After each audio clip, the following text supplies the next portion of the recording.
Hi, welcome to Project Geospatial. I'm Adam Simmons here at the GEOINT 2025 Symposium here in St. Louis, Missouri.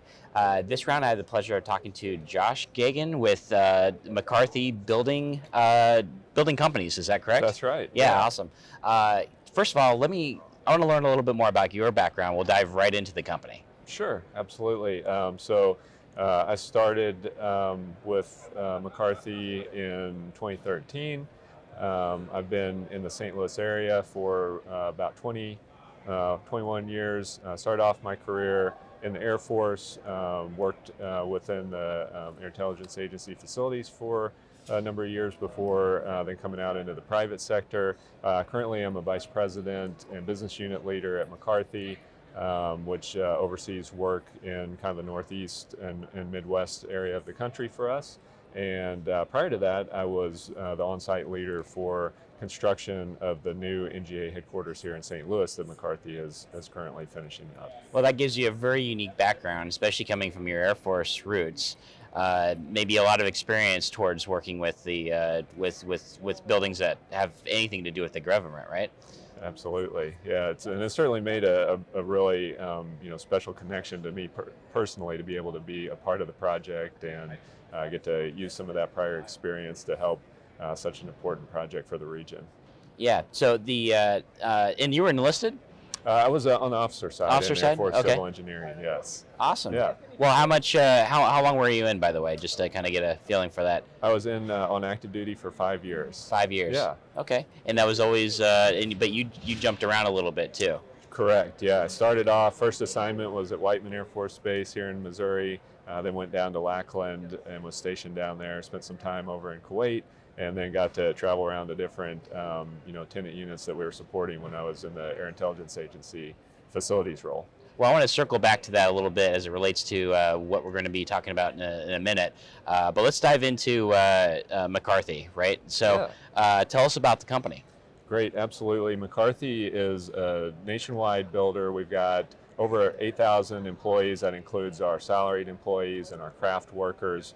We're headquartered here in St. Louis. The company is the oldest privately held construction company in the United States, dating back to over 160 years.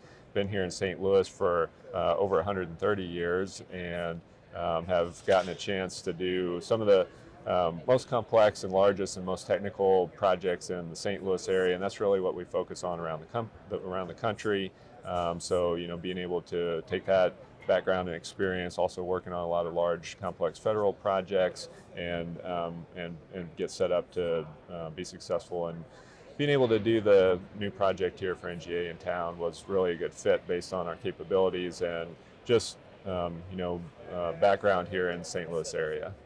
Well, let's talk about the challenges that you encountered. What are the challenges when building such a high security and complex facility? Sure, and I'll just start off by saying, kind of reiterating something I mentioned, that to McCarthy and to the St. Louis area, the NGA headquarters that's being built here, West headquarters, is incredibly important and very significant project, largest federal investment in the St. Louis area and in the history of the city. Really was a great thing for the region, for the city, and very exciting for what it's going to do. But one of the things that a lot of folks kind of forget about is that the groundbreaking of the project happened in November of 2019, and we actually started work on site in December of 2019, and then just a few months later, the COVID-19 pandemic hit. So right. We were still right in the middle of trying to finish the design of the project, just had mobilized to the site really in a big way, and all of the things happened around the country. I don't think people make that connection in terms of what can really disrupt a project like that. Yeah. People knew COVID was going on, but sometimes people think construction is just going to keep on going, and it's not always the case. You're people just like everybody else. Right, absolutely, yeah. And so it was a big shift, as it was for everybody around the country. But some of the things that we saw were, just how do we keep everybody safe that's working on the project site.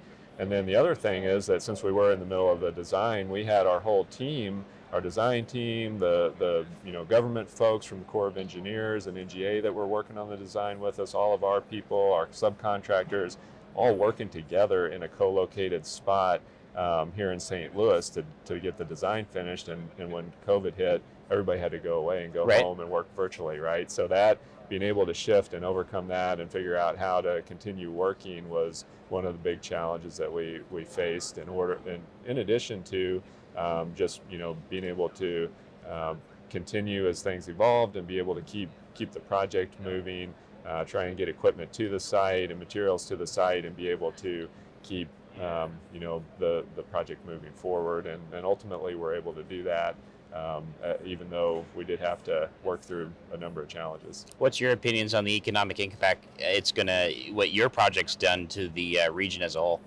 Yeah, it's really exciting, and being here at this conference this week and kind of seeing the activity that is really, building within the ecosystem for geospatial in the St. Louis area. The NGA campus here in town really seems to be a major driver for that, right? So seeing how that's, being elevated along with some of the work that groups like yours and USGIF and the Taylor Geospatial Institute, and then groups like Greater St. Louis Inc. that are all really focused on how do we take this momentum that is coming from this major investment at the NGA campus and really make St. Louis the geospatial hub of the country. It's very exciting to see that really taking off. Now let's circle back to the project as a whole. I mean, all that complexity in terms of organizing, dealing with the challenges as you just highlighted with COVID. What were the key leadership principles that you can talk about that that helped really keep things moving? Yeah, so there were a number of things. Our leadership team, both from the Corps of Engineers, from NGA, and from McCarthy HIT, which is our team that was leading the construction and design side, were able to utilize a lot of our processes that we had in place for dealing with health and safety items, and then translate those to dealing with the pandemic and the project and making it successful. Additionally, some of the things that we had put in place with the way that we were operating as a team, with having a strong virtual framework and foundation, plus having over 6 months of actually working together side by side and building those relationships with all of the key folks on the project team, both from the client side and from our team. That's really what helped keep the forward momentum going, because we had the trust, we had the relationships built, we knew how to work together, so that when we did go virtual, we were able to keep working through that. Additionally, we had done a couple of things that helped a lot, that were a little bit innovative, because we set up a virtual workspace to be able to have the correct security level for the documents that were being created. And that was a little bit of a different approach for designing and constructing this type of facility. That platform really helped us be able to respond and pivot and react and keep things going. Now, I said I'd circle back to this, but in terms of your experience in the Air Force as an officer, what principles did you take from your experience back then to what you do now? And this is really important I want to instill into transitioning military to help them realize how critical their skills are today. Absolutely, and that's one of the things that, the first few years after I transitioned out of the military to the private side, it took me a little while to understand and realize the value of that experience. But, being in a position of, leading a project like this, you really do see that the ability to communicate effectively, the ability to evaluate the scenario and the situation, get the data together from your team, and then be able to make decisions, and then reinforce the importance of making those decisions stick so that the project can keep moving forward.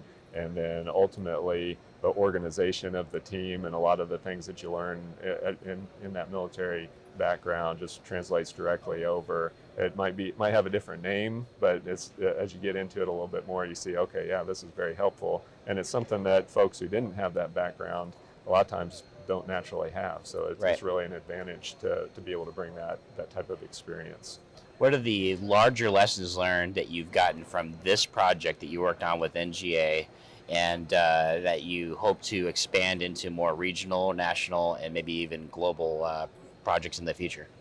Yeah, well, a few of the things that we experienced and learned a lot from on this project is just the importance of having that collaboration, the importance of really investing in the right technology to support the project, and then investing in building a collaborative environment and taking that team, both from the owner side, the design team side, the contractor side, bringing that whole group together, building those relationships, establishing those working norms, and then being able to take that to make the hard decisions and get through those big challenging times in the project. Also, one of the things that we saw in this project and will continue to see, I think, as we see more and more, whether it's geospatial industry or mission critical data center type work around the country and in the region, is just the importance of that skilled workforce that's going to install that, whether it's the management side running those projects or the folks who are actually turning the wrenches, pulling the wire, connecting the things in the field. That workforce and the need to continue focusing on workforce development and training those folks is something that I think will continue to be able to. It's going to be very important, and something that we were able to work on and focus on here, but see that as definitely a big part of being able to be successful for what we're going to need around the country. You bring up a good point, and I actually want to I'll make this my last question before I wrap up.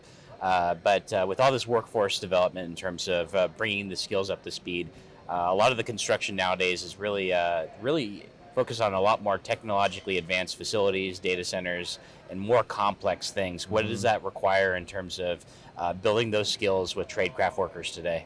Yeah, really takes a lot of the early on investment in those folks. We're seeing these programs starting in middle schools now, which is so important to be able to get folks interested in this type of work, right? And then continuing to engage with those folks in high school and their training programs as they're doing their apprenticeships, Right. and then focusing on not only getting people in, but then really developing those mid-level leaders and managers and foremen, the folks who are going to be out there leading teams of 10 within construction of a major project, and helping them plan out their work appropriately, helping them have the experience from the technological side of being able to use their tablets or their virtual workstations to be able to bring the building information models in and work from those, and quickly communicate with all of the team members, including the design team, to be able to effectively not only plan and install the work, but then also document what was installed so that future projects and future use of that facility can be effective. So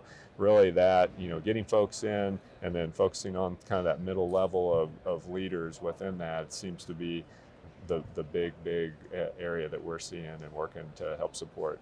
Excellent. Is there anything else that you'd like to tell our audience about McCarthy, or maybe even instill some knowledge about yourself in terms of young budding professionals who might be interested in doing what you're doing? Yeah, I'd just say that again, kind of circling back to the type of work that McCarthy does, really focusing on complex, challenging projects, collaborative delivery methods, working with our owners.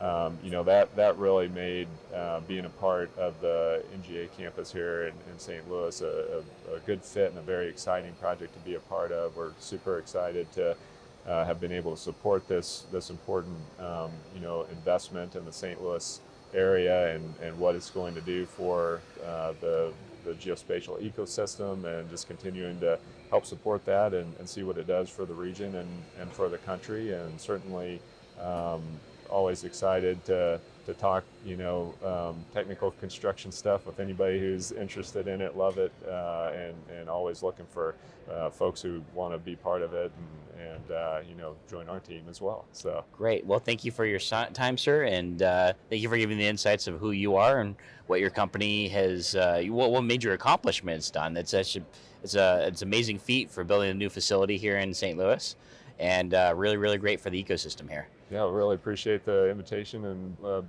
being able to speak with you this morning, Adam. Thanks for your time. Absolutely. Well, I'm Adam Simmons of Project Geospatial. We will talk to everybody next time. Thanks.